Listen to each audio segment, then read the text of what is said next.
Oke, bismillahirrahmanirrahim. Assalamualaikum warahmatullahi wabarakatuh. Jadi pada video kali ini saya akan membahas tentang, Mining Frequent Pattern Association and Correlation. Jadi sebenarnya apa sih, frequent pattern mining ini? Kita lihat. Nah, jadi pada video kali ini saya akan membahas tentang 2 poin mengenai frequent pattern itu sendiri. Yang pertama, kita akan belajar tentang, basic konsep. Jadi di sini saya akan menjelaskan term-term atau istilah-istilah yang sering digunakan pada frequent pattern. Kemudian, selanjutnya setelah kita memahami konsep-konsep atau istilah-istilah yang biasa digunakan pada frequent pattern, di sini kita akan mempelajari beberapa algoritma terkait frequent item set, mining tersebut. Oke, kita langsung saja pada bagian yang pertama, yaitu untuk memahami konsep-konsep dasar atau istilah-istilah yang sering digunakan pada frequent pattern mining. Nah, jadi sebenarnya kenapa kita harus mempelajari frequent pattern mining ini? Jadi, misalkan saya adalah seorang manajer pada suatu perusahaan atau supermarket lah. Jadi, customer kita itu, kita mempunyai seorang customer yang datang, kemudian membeli sebuah laptop dan, misalkan kamera. Nah, dari 2 barang yang dia beli tersebut, kita selaku manajer seharusnya bisa memberikan rekomendasi berikutnya. Kira-kira dari 2 barang tersebut, apalagi barang lain yang bisa kita tawarkan terhadap customer tersebut. Nah, 2 barang yang kita rekomendasikan ini pasti berdasarkan pada suatu pola tertentu yang sering terjadi pada customer lain. Nah, disinilah peran dari frequent pattern mining. Nah, jadi frequent pattern mining itu apa sih? Nah, kita bisa lihat yang pertama kita harus mengerti frequent pattern itu sendiri. Jadi frequent pattern itu adalah suatu pola yang sering terjadi pada dataset. Entah itu pola item set atau item set atau pola pada yang berupa subsequence atau berupa substructure. Nah, kita bahas satu persatu.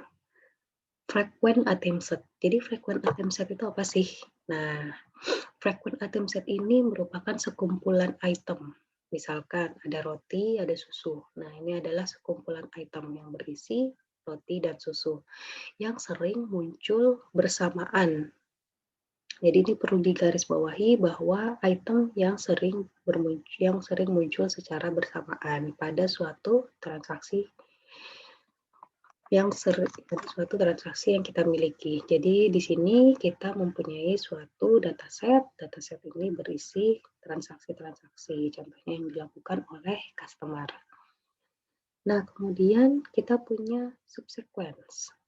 Nah, tadi kan pola yang muncul itu, yang sering muncul bisa berupa item set, subsequence, atau substructure. Nah, subsequence ini biasanya merupakan suatu urutan tertentu. Misalkan, pertama dia membeli PC, kemudian disusul oleh membeli digital kamera. Setelah membeli digital kamera, dia datang lagi untuk membeli kartu memori. Dan urutan ini, sequence ini, itu terjadi secara frekuen atau sering pada histori database kita. Nah, kejadian ini atau disebut sebagai frequent sequential pattern. Kemudian ada yang terakhir itu adalah substructure. Nah, substructure ini sebenarnya merujuk ke suatu struktur tertentu, entah itu dia berupa tree, subtree, atau merupakan subgraph yang berisi pola dari suatu item set. Nah, jadi berdasarkan istilah-istilah ini kita bisa mendapatkan kesimpulan bahwa intinya frequent pattern mining itu adalah mencari suatu hubungan yang ada pada data. Terutama di sini adalah database transaksi. Nah, hubungan yang terjadi pada data adalah hubungan yang berulang-ulang atau yang sering terjadi pada dataset transaksi kita. Next. Nah, frequent pattern mining itu sering digunakan pada kasus apa saja? Nah, ini ada beberapa contoh di mana frequent pattern mining itu sering diaplikasikan. Yang pertama yaitu market basket analysis. Nah, di sini itu tujuannya adalah bagaimana kita bisa menganalisis kebiasaan dari customer. Jadi kita menemukan asosiasi dari item-item yang ada pada keranjang belanja mereka. Jadi misalkan contohnya tadi ketika mereka membeli roti, itu pasti mereka juga membeli selai. Nah, hubungan-hubungan itu yang kita pelajari pada market untuk tujuan market basket analysis. Sehingga tujuannya apa? Nah, di sini kita sebagai seorang manajer misalkan bisa merencanakan suatu strategi-strategi pemasaran. Misalkan contohnya seperti tadi, kita bisa mendapatkan pengetahuan bahwa orang-orang yang membeli roti pasti membeli selai. Nah, dengan fakta yang kita temukan seperti ini, kita bisa memasang strategi marketing, misalkan dengan meletakkan susu dan roti ini sebagai berdekatan dari sisi penempatannya, atau justru si manajer memutuskan untuk meletakkannya dengan jarak tertentu sehingga ketika orang membeli roti dan menuju ke rak selai dia bisa melihat barang-barang yang lain. Jadi bisa memikat untuk pembelian barang-barang lain selain dua item ini. Atau mungkin strategi lainnya misalkan diskon. Nah, karena dua barang ini sering dibeli secara bersamaan, maka si supermarket bisa memasang strategi, "Oh silakan jika membeli 2 roti maka akan, mendapatkan potongan harga selai sebesar 50%." Nah, strategi-strategi seperti itu membutuhkan market basket analysis atau kita melakukan frequent pattern mining terlebih dahulu. Kemudian aplikasi lainnya yaitu cross marketing. Nah, di sini itu lebih ke Eee, mencari peluang kerjasama dengan companies lainnya, sehingga di sini bisa saling melengkapi item-item yang dijuperjualbelikan. Jadi di sini memperluas kerjasama, misalkan kita punya item apa, kemudian ketika kita mendapatkan pola frekuensi dari beberapa item, nah di sini kita bisa melakukan joint partnership dengan, mmm, pihak marketing lainnya, sehingga di sini bisa mendorong daya tarik tertentu atau daya tarik lebih ke produk yang kita tawarkan. Nah, aplikasi yang terakhir itu adalah customer behavior. Saya rasa ini sudah cukup familiar di teman-teman ya, Pak, terutama yang suka belanja online. Nah, jadi di sini kita bisa mendapatkan atau menganalisis pola kebiasaan dari pelanggan. Bagaimana sih pelanggan ini berbelanja? Jadi misalkan seperti tadi, ketika orang membeli roti, maka pasti membeli selai.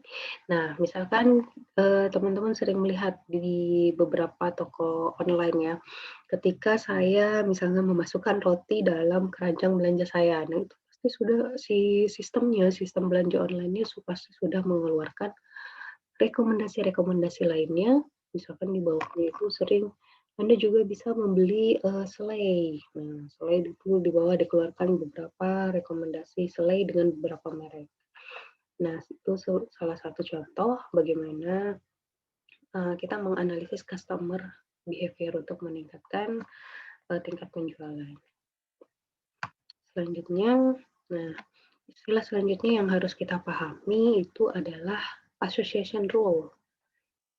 Nah, sebenarnya apa sih association rule ini? Jadi kita sudah mendapatkan suatu frequent pattern. Kita punya frequent pattern atau pola yang sering.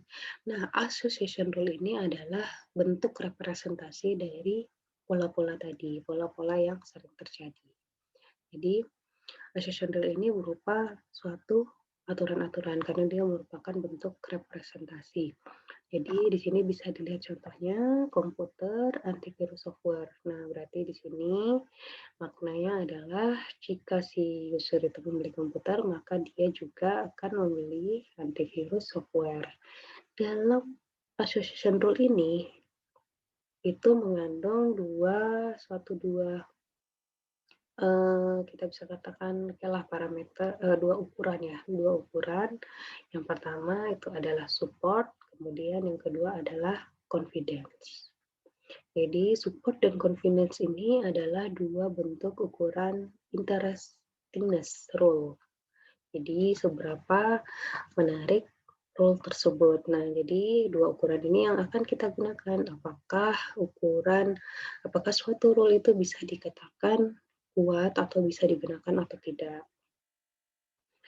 Nah, jadi support, misalkan di sini diberi contoh support sama dengan 2%. Apa sih maknanya support sama dengan 2% itu? Jadi, support 2% ini, itu kita bisa katakan bahwa 2% dari semua transaksi yang kita analisis menunjukkan bahwa komputer dan antivirus itu dibeli secara bersamaan. Nah, sedangkan confidence sama dengan 60%, itu maknanya adalah 60% dari customer yang membeli komputer itu juga membeli antivirus software. Nah, jadi ketika suatu associate role memenuhi support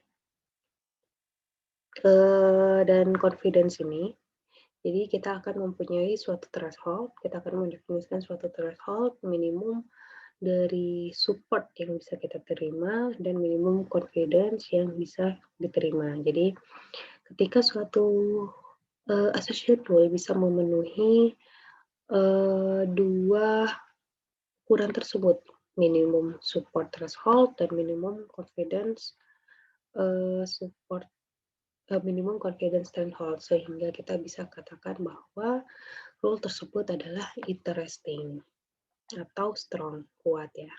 Jadi bisa kita gunakan untuk sebagai pemodelan kita. Nah, berikutnya adalah frequent item set. Jadi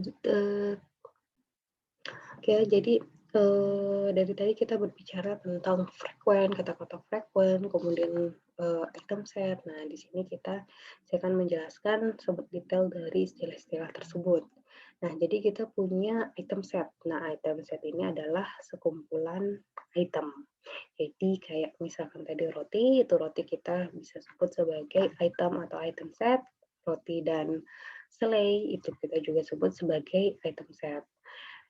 Nah, kemudian item set. Nah, ini itu adalah item set yang berdasarkan pada ukuran tertentu. Jadi misalkan tadi saya mempunyai item roti dan susu.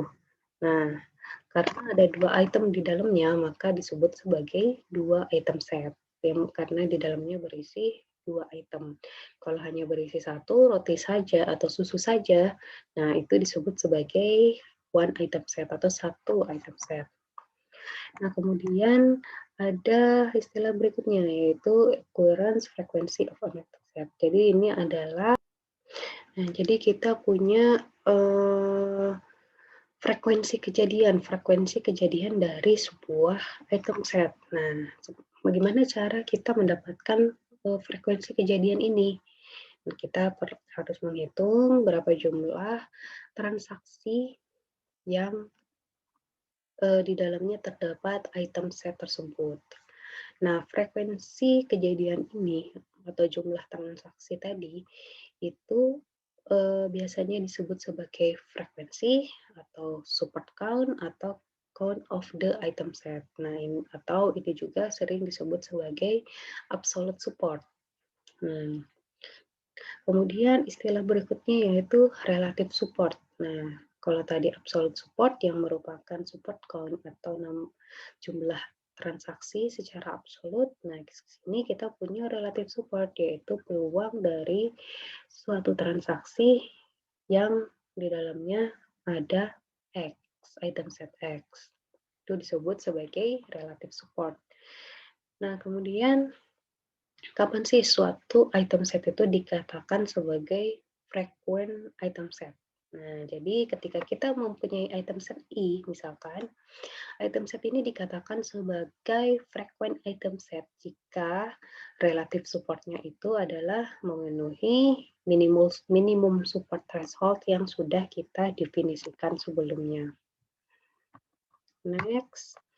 Nah, jadi di sini misalkan saya punya item set yang di dalamnya terdapat item 1 sampai item M. Kemudian saya juga punya data D. Jadi D ini adalah data yang sekumpulan data yang akan kita analisis, di mana itu merupakan suatu database transaksi. Nah, setiap transaksi itu pasti memiliki identifier atau suatu penanda unik yang kita sebut sebagai TID. Jadi misalkan A ini merupakan set of item, nah maka suatu transaksi T dikatakan A jika memang di dalamnya itu terdapat A ini ada di dalam transaksi tersebut. Nah, di sini misalkan saya mempunyai association rule yang sudah dibangun berdasarkan frequent item set tadi. Nah, jadi untuk mencari supportnya, jadi ingat ya tadi kita sudah mempunyai support dari rule A ke B itu merupakan relative support. Jadi kalau masih ingat tadi sebelumnya kita punya absolute support, kita punya relative support. Nah, untuk mencari support dari suatu association rule itu adalah relative support, di mana caranya adalah kita mencari support count A gabung B, di mana di dalamnya yaitu transaksinya mengandung A dan B diper jumlah semua transaksi. Kemudian untuk mencari confidence itu yaitu support A gabung B diper support A atau support count A gabung B diper support count dari A. Nanti kita lihat contohnya ya. Nah, ini contoh dari bagaimana kita bisa mencari dari setiap item-item tadi. Nah, misalkan ini adalah database transaksi atau dataset yang akan kita gunakan sebagai analisis. Di sini bisa lihat ya, setiap transaksi yang terjadi itu pasti memiliki suatu identifier atau penanda unik TID 10 sampai 50. Nah, ini adalah item-item yang dibeli pada transaksi tersebut. Jadi pada transaksi 10 itu item yang dibeli adalah bir, nuts, dan diaper dan seterusnya. Jadi supaya kita bisa melihat bahwa ada customer-customer yang di dalamnya hanya membeli diaper. Ada yang membeli bukan hanya ya. Jadi customer-customer yang membeli diaper, kemudian ada customer-customer yang membeli bir. Nah, pasti ada customer juga yang membeli keduanya. Kemudian itu dikombinasikan dengan item lainnya juga ya. Jadi misalkan saya mendefinisikan minimum support threshold-nya itu 50%, terus minimum confidence threshold-nya itu 50%, misalkan. Nah, jadi kalau dari dataset yang kita punya itu adalah terdapat 5 transaksi ya. Jadi number of all transaction itu sama dengan 5. Jadi minimum support count itu 5 kali 50% atau sekitar 3. Nah, kemudian kita bisa mencari frequent pattern dari masing-masing item yang kita punya. Jadi di sini misalkan ada bir, kemudian ada nuts, diaper, kemudian ada coffee, terus apa lagi? Dan seterusnya ya, ada coffee, ada egg, kemudian ada kombinasi dari beberapa item. Nah, di sini kita cari, misalkan saya mencari bir nih. Bir ada frekuensinya 3. Ini terjadi di transaksi 10, 20, dan 30. Kemudian untuk nuts juga 3. Jadi ini transaksi 10, 40, dan 50. Berikutnya diaper juga sama, kita cari ada 4 ya di transaksi yang kita punya. Kemudian ada kombinasi antara bir dan diaper. Nah, bir dan diaper itu kita lihat ada 3 juga frekuensi yang terjadi pada database, pada transaksi ke-10, 20, dan 30. Nah, jadi kita punya dari sini akan dibentuk accession rule. Nah, nanti kita lihat bagaimana dari frekuen pattern yang kita dapat itu mengenerate rule-rule-nya.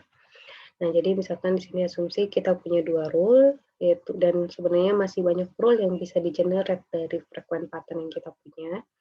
Nah, jadi misalkan bir maka diaper itu mempunyai support 60%, confidence 100%. Nah, kemudian diaper bir itu 60% supportnya, confidence-nya 75%. Nah, ini kita bisa lihat, misalkan ya, saya ambil contoh, kita lihat untuk bir dan diaper. Nah, untuk mencari support, itu adalah support count dari A gabung B, diper total dari keseluruhan ini ya, keseluruhan number of all transaksi, keseluruhan transaksi yang terjadi. Berarti kita lihat bir dan diaper terjadi frekuensinya adalah 3. Nah, 3 diper 5, itu adalah 0,6 atau 60%. Kemudian kita bisa lihat lagi confidence. Nah, confidence di sini itu adalah peluang bersyarat. Nah, ini ya. Maka, jadi kita mencarinya dengan menghitung support count A gabung B, diper support count dari A. Nah, berarti di sini kita lihat support count diaper dan bir itu adalah 3. Kemudian diper support count-nya diaper itu adalah 4. Jadi bisa kita dapatkan confidence-nya itu adalah 3/4 atau 75%. Nah, kemudian ada istilah lainnya, yaitu close pattern dan max pattern. Nah, kenapa sih bisa terdapat close pattern dan max pattern ini? Jadi, ketika kita mengenerate suatu frekuen pattern, nah bisa dilihat tadi ya, itu kombinasinya sangat banyak sekali, mulai dari satu item set, misalkan kita punya item A, B, C, itu kita akan generate A saja, B saja, C saja, kemudian A ke B, AC, kemudian ada BC. Nah, itu baru 3 item. Bagaimana jika misalkan suatu supermarket memiliki jutaan atau bahkan ratusan juta item. Nah, di sini maka banyak kombinasi yang harus di-generate. Sehingga di sini diperkenalkan suatu istilah yaitu close pattern dan max pattern. Jadi kita hanya mencari 2 pola ini saja, tidak harus keseluruhan. Nah, apa sih close pattern dan max pattern itu sendiri? Jadi suatu item set dikatakan close pada dataset D, pada database transaksi D, jika tidak terdapat lagi super item set Y yang memiliki support count yang sama dengan X pada database D tersebut. Nah, nanti kita lihat contohnya ya. Jadi di sini dikatakan close jika tidak memiliki super item set Y yang memiliki support code yang sama. Kemudian dikatakan close frequent item set, maka berarti si item set tersebut sudah pasti harus frequent dan sudah pasti harus memenuhi close. Nah, kemudian ada maksimal frequent item set. Nah, jadi suatu dataset D, X dikatakan maksimal frequent item set atau maksimal item set ini jika X itu adalah frequent dan tidak ada super item set Y yang Y ini juga frequent di D.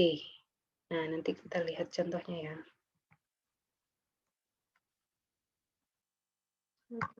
Nah, ini. Jadi misalkan di sini saya punya 4 item ya, 4 item, ada item A, item B, item C, item D. Nah, jadi kita kan pasti bisa membuat suatu pola yang merupakan hasil kombinasi. A saja, B saja, sampai D saja, kemudian ada A, B, A, C, dan seterusnya. Sampai di mana item set itu berisi overall atau semua dari itemnya. Nah, misalkan saya menetapkan minimum support ini sama dengan 2. Jadi, yang biru-biru, dilingkarin biru, memiliki garis biru ini adalah minimum support-nya. Minimum support-nya itu adalah 2. Kita bisa lihat, ini karena ada 3, frekuensinya 3, B itu frekuensinya 2, sehingga bisa dikatakan sebagai frequent pattern.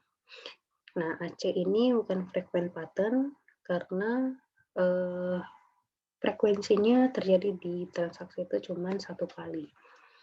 Nah, jadi kita sudah punya kumpulan frequent item set, yaitu yang minimal support-nya adalah minimum, support count-nya adalah minimum sama dengan minimum support. Kemudian kita akan mencari close frequent item set. Nah, close frequent item set ini yang di garis tebal, yaitu A, C, CD, dan ABD. Nah, kenapa 4 item set tersebut dikatakan sebagai close frequent item set? Nah, jadi kalau close frequent item set itu, kita ingat ya tadi dikatakan close frequent itu jika item set tersebut adalah frekuen, jadi kita sudah mendapatkan frekuen, yaitu yang dilingkarin oleh garis biru. Kemudian syarat kedua yaitu close, di mana tidak ada super item set dari item set tersebut yang memiliki support count yang sama. Nah, jadi kita lihat yang merupakan close frequent item set itu adalah A, C, kemudian CD, dan ABD. Nah, kenapa? Kita lihat yang pertama A. A di sini memiliki super item set, yaitu AD, kemudian dan seterusnya. Nah, ini ABD juga super item setnya. Nah, jadi kalau kita lihat A ini support count-nya adalah 3, AD memiliki support count-nya adalah 2. Itu tidak sama, jadi 3 itu lebih besar sehingga A dikatakan sebagai close frequent item set. Nah, jadi seperti misalkan B, kenapa B tidak dikatakan sebagai close frequent item set? Karena super item setnya di sini itu adalah BD. Nah, di mana BD ini support count-nya adalah 2, sementara B itu sendiri memiliki support count yang sama, yaitu 2, sehingga B kita tidak masukkan sebagai close frequent item set. Nah, kita lihat satu lagi ya, itu ada C. Kenapa C dikatakan sebagai close frequent item set? Karena C ini memiliki support count 3, dan super item setnya bisa kita lihat di sini tidak ada yang memiliki support count yang lebih besar dari 3, sehingga C dianggap sebagai close frequent item set. Nah, kemudian item set mana yang merupakan maksimal frequent item set? Nah, di sini ada 2, yaitu CD dan ABD. Bagaimana cara kita menentukannya? Nah, jika kita perhatikan lagi definisi sebelumnya, tidak dikatakan sebagai max item set itu jika tidak ada super item set Y. Nah, di mana Y ini juga merupakan frequent pattern. Nah, kita lihat dari grafik ini, yang tidak memiliki super item set yang pattern itu apa? Yaitu CD dan ABD. Nah, CD ini kita lihat ya, memiliki super item set ada ACD, BCD, di mana ACD dan BCD ini tidak merupakan frequent item set. Nah, hal yang sama dengan ABD. ABD mempunyai super item set ABCD, dan ABCD ini bukan merupakan frequent item set. Nah, sementara misalkan di sini AD salah satu super item setnya yaitu ABD, dan ABD ini merupakan frequent item set, sehingga tidak dikatakan sebagai maksimal frequent item set. Nah, jadi dari pencarian tadi bisa kita simpulkan bahwa frequent item set itu, jadi maksimal frequent item set itu merupakan bagian dari close frequent item set. Dan close frequent item set ini kita peroleh dari sekumpulan frequent item set. Oke, kita lanjut ya. Nah, itu adalah konsep-konsep basic atau konsep-konsep dasar yang kita pahami. Sekarang kita akan mempelajari tentang frequent pattern method, yaitu metode-metode yang atau algoritma-algoritma yang biasa digunakan dalam frequent pattern mining. Nah, di sini saya akan menjelaskan dua contoh algoritma. Jadi, nah di luar sana pasti lebih banyak algoritma-algoritma yang sudah berkembang untuk frequent pattern mining ini. Tapi di sini kita akan fokus untuk membahas dua algoritma dasarnya, yaitu yang pertama algoritma a priori, kemudian yang kedua yaitu frequent pattern growth atau yang biasa disingkat sebagai FP growth. Nah, jadi kita mulai dari algoritma a priori dulu. Jadi di sini prinsipnya adalah jika suatu item set itu memang sudah dikenali sebagai infrequent atau tidak frequent, maka supersetnya itu tidak perlu di-generate lagi atau dites. Jadi dia menerapkan konsep pruning, atau kalau masih pada ingat ada decision tree pruning ya, bagaimana kita memangkas suatu pohon keputusan, itu sama. Jadi di sini itu dilakukan pemangkasan ketika kita sudah menemui suatu item set yang tidak frequent, sehingga diputuskan bahwa supersetnya itu tidak perlu di-generate lagi. Nah, metodenya bagaimana a priori ini dilakukan? Nah, yang pertama, dia akan melakukan scan pada database transaksi yang kita miliki untuk mendapatkan frequent dari satu item set. Jadi, satu item set itu berarti item setnya hanya terdiri dari satu item. Nah, kemudian berikutnya akan di-generate kandidat-kandidat item set dari yang dikategorikan sebagai frequent item set. Jadi kita akan mengenerate suatu kandidat, di mana kandidat ini harus merupakan frequent item set. Nah, di sini nanti kita lihat contohnya ya. Nanti ketika kita sudah mendapatkan frequent item set tadi, nah itu berarti nanti kondisinya akan diterminasi atau stop proses pencariannya jika tidak lagi ada frequent atau kandidat yang dapat di-generate. Nah, bagaimana a priori ini mengenerate kandidat-kandidat tadi? Nah, sebenarnya ada dua step besar yang dilakukan pada algoritmanya, yaitu yang pertama melakukan self-joining atau melakukan join terhadap dirinya sendiri. Nah, nanti kita lihat contohnya saja ya. Kemudian dari hasil join ini, itu akan dilakukan pruning atau pemangkasan. Jadi, misalkan kita punya item set itu adalah di dalamnya ada ABC, ABD, dan seterusnya. Nah, self joining itu berarti kita melakukan join terhadap dirinya sendiri. Nah, di sini kita bisa dapat contohnya ya, ABCD itu dari ABC dan ABD. Nah, di sini ketika ABC dan ABD di-join itu akan menghasilkan ABCD. Nah, ini contoh lainnya lagi, ketika ACD dan ACE itu kita join, maka akan mendapatkan item set ACDE. Nah, proses pruningnya seperti apa? Jadi, misalkan kita sudah melakukan joining tadi dan mendapatkan turunan item set Contohnya ACDE. Nah, ACDE ini akan di-remove atau dikeluarkan dari kandidat karena pada transaksi yang kita miliki itu tidak ada ACDE. Jadi ACDE ini kita akan keluarkan, kita akan buang sehingga kandidat yang tersisa adalah item set ABCD. Nah, kurang lebih gambarannya seperti itu. Nah, ini contoh detailnya bisa dilihat.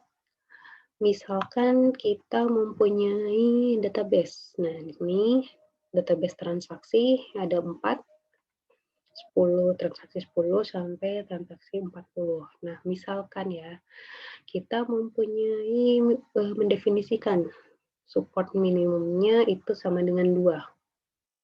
Nah, langkah yang pertama tadi adalah melakukan scan pada database untuk mengenerate satu item set. Nah, kalau satu item set berarti kita akan mendapatkan nilai A, item set A saja, B saja, C saja, sampai E saja. Nah, dari satu item set ini kita cari support count-nya.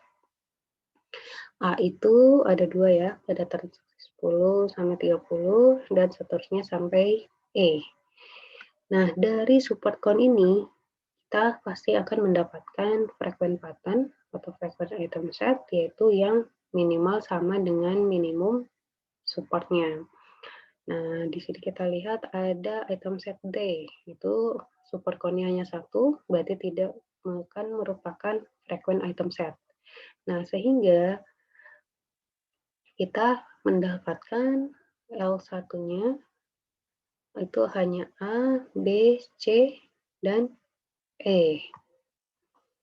Nah, kemudian dari sini kita akan mengenerate 2 item set. Nah, tadi sudah ada. Nah, mengenerate 2 item set ini dengan melakukan self joining.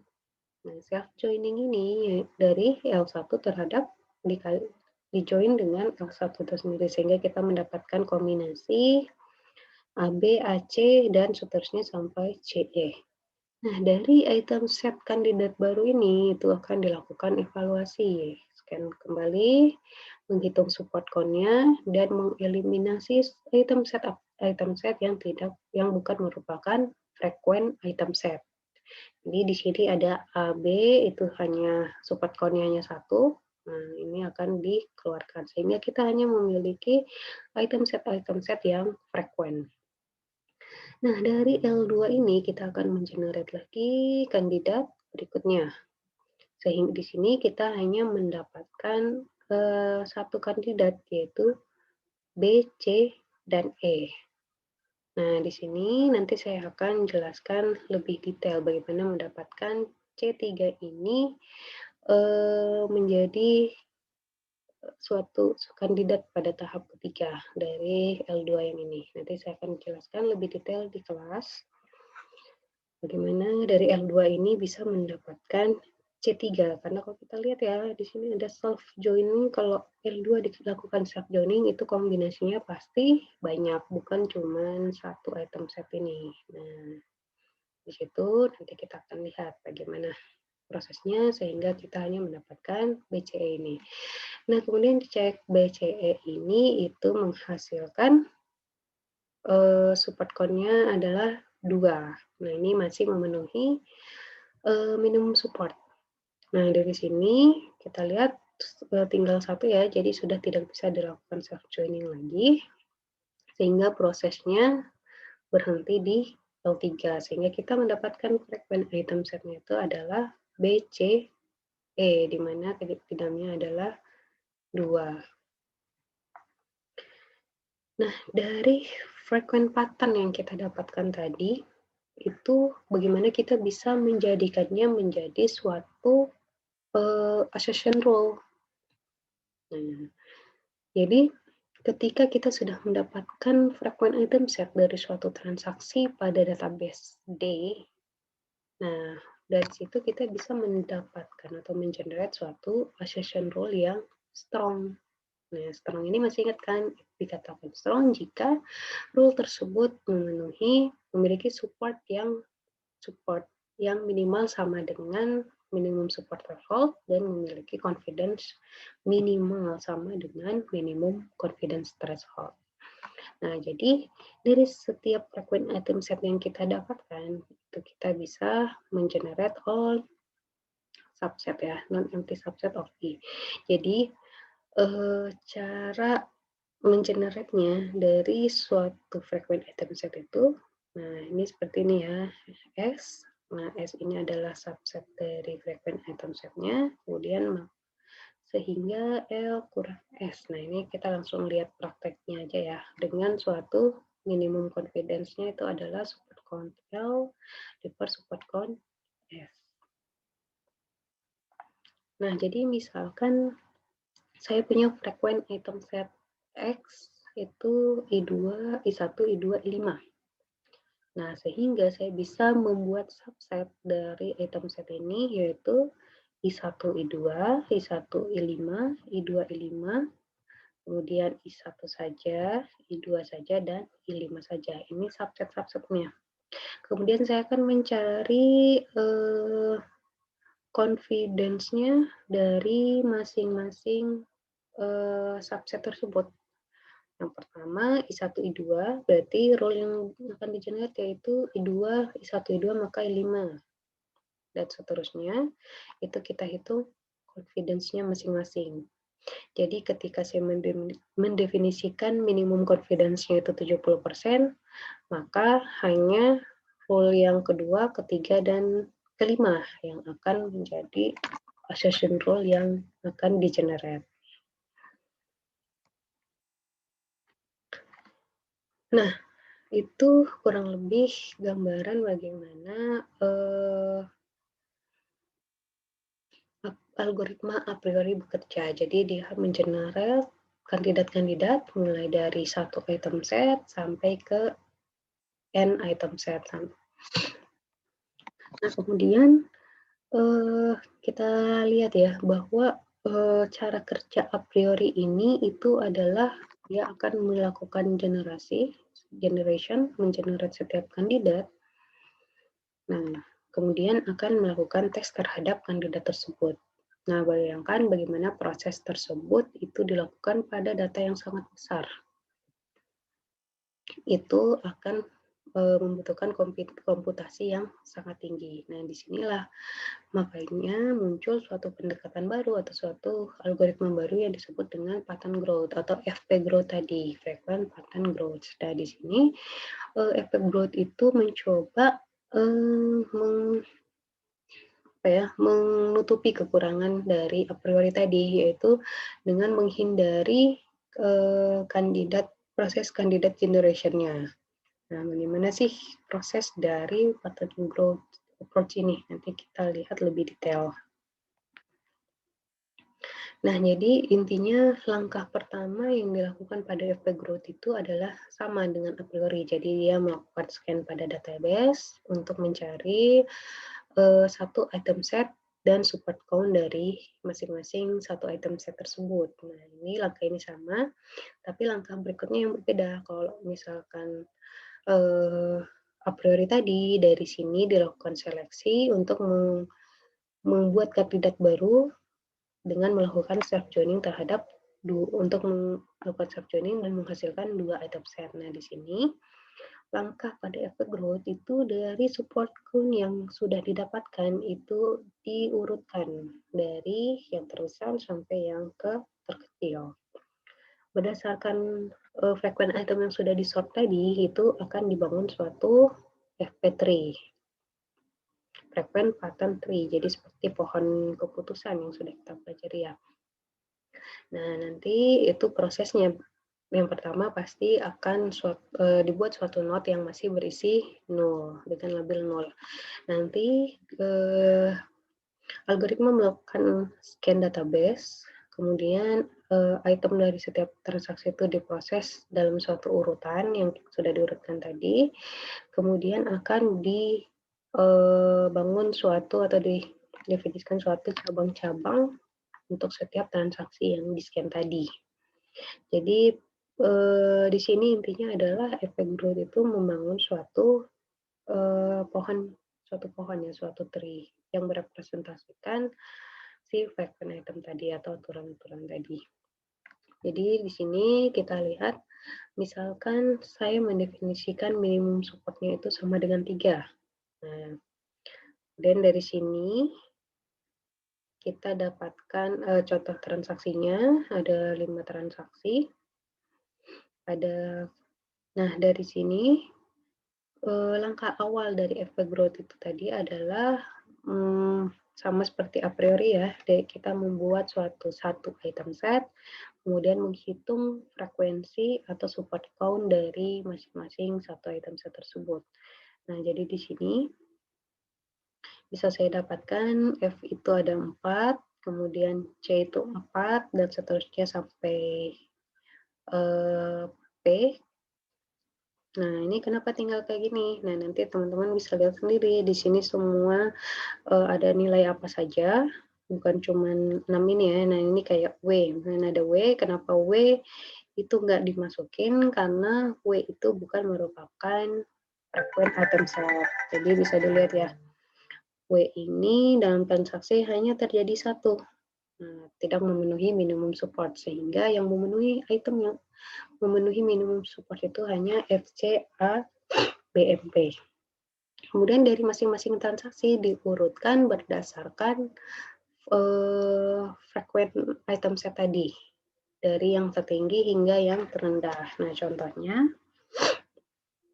di sini untuk transaksi pertama diurutkan menjadi FCAMP. Nah, itu diurutkan. Nah, sekarang langkah berikutnya yaitu membangun suatu FP3. Bagaimana prosesnya? Yang pertama, node pertama itu adalah diberi label null atau masih kosong. Nah, kemudian kita scan. Misalkan saya scan dari transaksi yang pertama. Transaksi pertama itu order frequent itemnya FCAMP. Nah, berarti kita bisa bikin F, kemudian C, A, M, kemudian P. Nah, itu sudah terbentuk suatu path. Kemudian saya lanjut ke scan transaksi kedua, yaitu ada F, C, A, B, M. Nah, berarti kita bisa lihat tadi sudah ada ini ya, jalur F. Nah, sehingga di sini F itu frekuensinya yang tadi baru 1 karena dari transaksi 1. Ketika ada transaksi 2 yang ke F juga, itu berarti di sini seharusnya sudah 2. Kemudian ada C. C berarti path-nya masih sama dengan transaksi 1, sehingga frekuensinya ini bertambah 1, jadi 2 juga. A juga sama. Kemudian B. Nah, tadi kita sudah buat M. Nah, karena belum ada, kita akan buat cabang lagi menjadi B. Di sini B frekuensinya 1, karena transaksi 1 tadi belum ada B-nya. Kemudian setelah B itu M. Nah, di sini M. Nah, jadi yang angka-angka ini merupakan frekuensi atau support count-nya. Nah, begitu seterusnya sampai transaksi terakhir, sehingga kita dapatkan efek growth seperti ini. Jadi, satu node itu sudah berisi juga dengan frekuensi kejadiannya untuk semua transaksi yang ada pada data. Kita lanjut.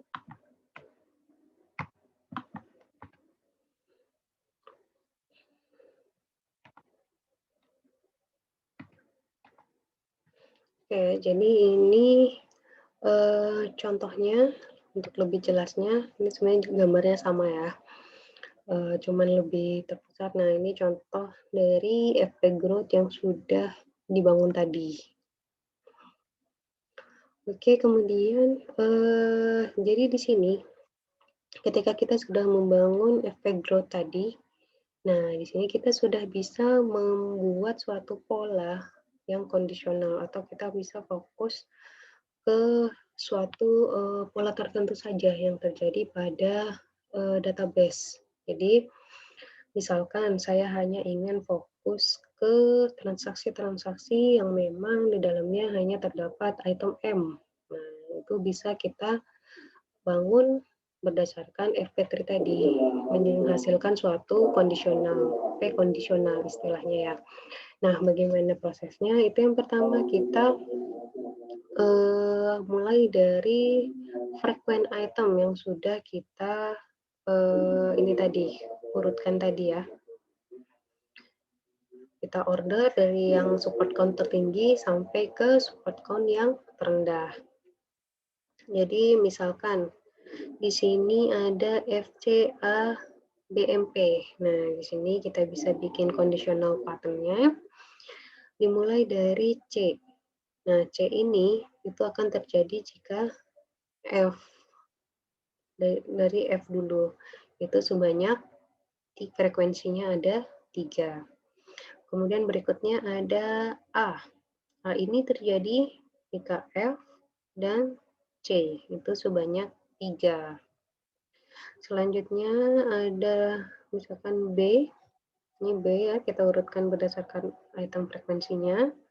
B itu terjadi bisa FCA sebanyak 1, bisa F saja, ini sebanyak 1, kemudian bisa melalui C, itu sebanyak juga 1.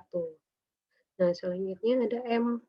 M ini terjadi melalui FCA, itu 2, kemudian ada sini lagi M ya, berarti FCAB itu sebanyak 1. Kemudian ada P. P ini FCAM, kemudian ada C dan B sebanyak 1. Nah, itu kita sudah bangun kondisional dari setiap item frekuensi yang kita. Oke, dari di sini kita sudah membangun suatu P conditional pattern. Jadi kita membangun suatu pola kondisional. Dari sini kita bisa membuat suatu conditional FP3. Nah, jadi kan tadi kita mempunyai complete FP3. Nah, sekarang bagaimana jika kita ingin membangun suatu conditional FP3 dari conditional pattern yang kita sudah bangun tadi. Nah, jadi di sini misalkan saya hanya ingin fokus ke pola dari item M. Nah, berarti di sini bisa kita lihat untuk mendapatkan untuk item M ini dari FP3 yang kita punya. Ini yang merah ini berarti FCA, kemudian ada FCA ke B untuk ke M. Nah, berarti untuk FCA itu frekuensinya 2, kemudian untuk ke M, FCAB itu adalah 1. Nah, dari sini kita bisa membangun suatu FP3 kondisional dari FCA. Nah, FCA ini untuk yang ke F itu ada 3 ya, dari sini 2, kemudian ke sini 1, jadi 2 plus 1, 3, kemudian C itu juga 3, A-nya juga 3. Nah, di sini kita kan punya ada 1 B. Nah, tapi untuk ke FCA ke B itu hanya 1, sementara kita punya minimum support yaitu berapa tadi? 2 ya, 2 atau 3. Nah, 2 kalau. Nah, sehingga 3 maaf. Jadi cabang B itu tidak dimasukkan karena tidak memenuhi minimum support threshold yang sudah kita definisikan sebelumnya. Nah, dari sini kita bisa mengenerate suatu semua kombinasi frequent pattern yang terkait dengan M. Berarti bisa M itu saja. Kemudian dari sini ada FCA ya. Kita punya pohon FCA berarti FM, CMAM, kemudian kombinasi 3 item set itu berarti FCM, FAM, CAM. Kemudian yang terakhir adalah FCAM. Nah, kemudian dari sini kita bisa lihat mining dari conditional FP3 yang sudah kita bangun tadi. Nah, dari semua kemungkinan frequent pattern yang kita punya tadi, itu kita bisa membuat suatu conditional pattern. Kita bisa hanya fokus terhadap suatu conditional pattern tertentu. Jadi kalau misalkan saya hanya ingin conditional pattern berdasarkan AF. Nah, berarti kita hanya fokus ke FP3 yang FC sini.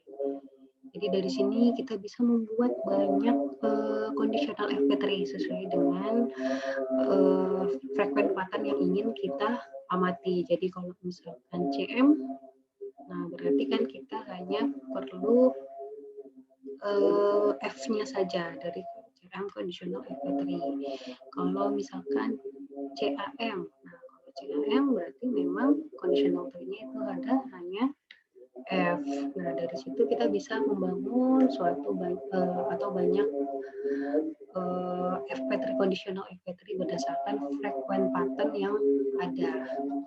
Nah, oke, saya rasa cukup sekian untuk frequent pattern mining. Kalau masih ada penjelasan yang kurang atau masih ada yang kurang jelas, bisa kita diskusikan kembali pada sesi Zoom nanti. Sekian dan terima kasih. Assalamualaikum warahmatullahi wabarakatuh. Selamat belajar semuanya.